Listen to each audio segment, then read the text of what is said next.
Good morning. Today on my Bible study, it's going to be a little more serious. I want to talk to you about the alabaster box. I don't know if you've heard the story. Mary, Jesus had healed her from demons. She came through the crowd and came and knelt at Jesus' feet at a place where really she wasn't welcome.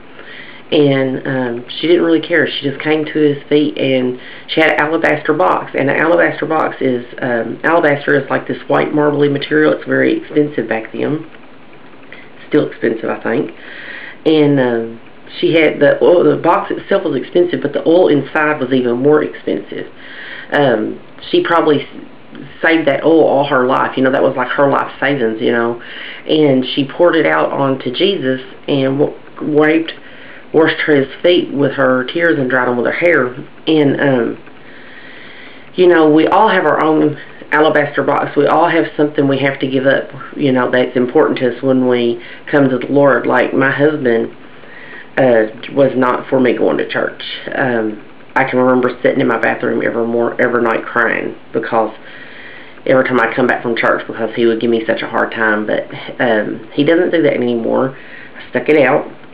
Didn't turn back. Once I decided what I was going to do, I had to stick with it, you know. But we all have our own alabaster box, you know, and we all have things that means a lot to us.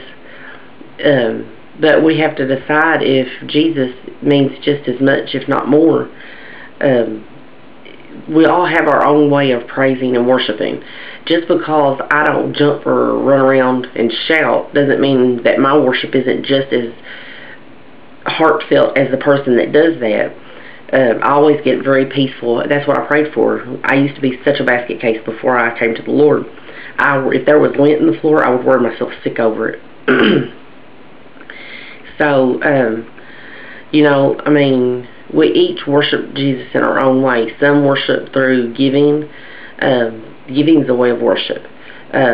One way that I worship Jesus is I clean the church. I mean, somebody could charge them a lot of money to clean that church. I mean, it's huge. And, but that's my way of worshiping. That's my contribution to God, you know. And he wants you to do it with a cheerful heart. He don't want you to do something that you don't want to do and you're off. I don't, Harry, here, just take it, you know.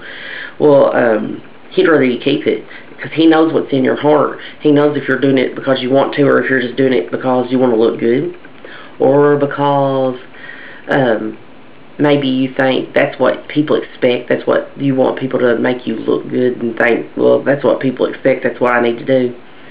We can't get to heaven by our works, but we can praise God through our works. Does that make sense? Kind of froggy this morning. I wanted to try to sing you there's a story called the Alabaster Box, and I used to know the sign language to it, but I don't right now. But it says, the room grew still as she made her way to Jesus.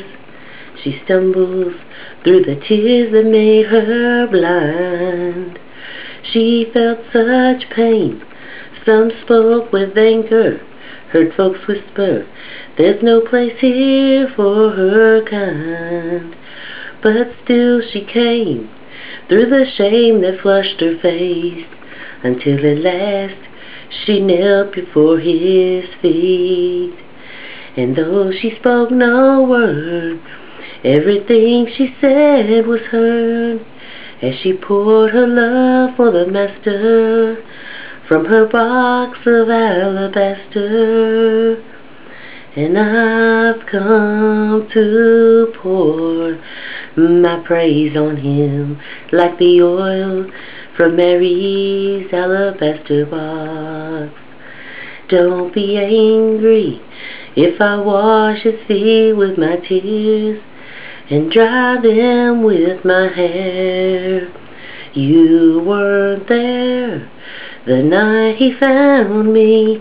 You did not feel what I felt when he wrapped his loving arms around me. And you don't know the cost of the oil in my alabaster box.